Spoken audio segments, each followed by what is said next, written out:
My name is Ben Dyer. I'm a circuit judge here in Champaign County, and I was appointed to that position by the Illinois Supreme Court in June of 2020, so I've been on the bench about 2 years. Prior to being selected by the Illinois Supreme Court, I was an attorney at the Champaign County Public Defender's Office, where I represented low-income men and women who were facing criminal charges or facing termination of parental rights proceedings. And I was selected, I believe, on the basis of my strengths as a lawyer in performing those roles. Before that, I clerked for a federal judge in Chicago. I've worked in private practice at a large law firm, and I'm a graduate of the University of Chicago Law School, and originally from North Carolina. Although my first career wasn't law, it was teaching. I was a high school science teacher in rural Honduras. That was my first job out of college. And I speak Spanish, and I learned it very well down there. So the time limits on these answers are pretty quick. I'll have to talk a little faster. I'm not naturally a fast talker. The next question I'm tasked with answering is an ethical dilemma that I've faced, and for me this is an easy question to answer because it's really the process of campaigning. You have to adhere to a very strict code of judicial conduct, which is at times feels incompatible with what modern campaigning is.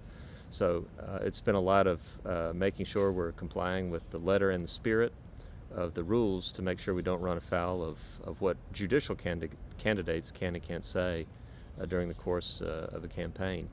And you have to be very vigilant about these things because you don't want to overstep and push the envelope and do something that's unbecoming of the judiciary in Illinois. The next question, what are my strengths and what is a weakness for me? So I like to think that my strengths are I'm a very good listener, I have an analytical mind, and I'm a good writer. So I bring those to the bench.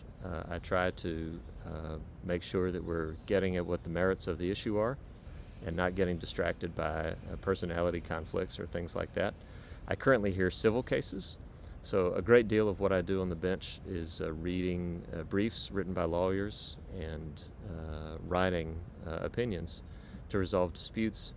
It takes patience, it takes diligence, and you really do have to be concerned with getting the law right. And some of the issues I tackle are quite difficult legally. A weakness is, being a judge is very different from any other profession in the law. There's nothing to prepare you for it except its own experience.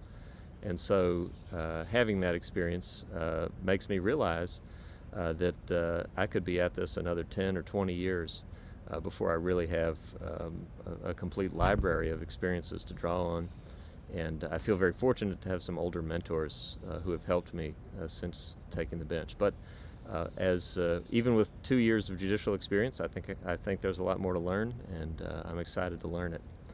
Okay, biggest accomplishment professionally, I think, is on the basis of my performance as a trial attorney for poor people here in Champaign County.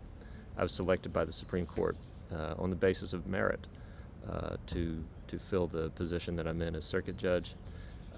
I think that's a significant professional accomplishment. And my biggest personal accomplishment, my spouse is also a full-time lawyer, and we work very hard at our jobs and also to make sure we're being good parents to our two young children. That's really important, and it takes a lot of effort, and it's worth it. So finally, I have a little bit of time to conclude here. I think I'll just conclude by saying this. Having good judges is vitally important to democracy. If that hasn't been clear to you in the past few years, I think it's very clear at this moment. We need people who are going to apply the law fairly, correctly, listen to everybody, and get it right, and who aren't interested in advancing their own personal agenda, but are instead interested in enforcing the will of the people through the legislature and the Illinois Constitution, as buttressed by the protections guaranteed to us by the U.S. Constitution. So I was selected on the basis of merit because the Supreme Court thought I would do a good job. I think I've done a very good job, and I'd ask for your vote in November. Thank you very much.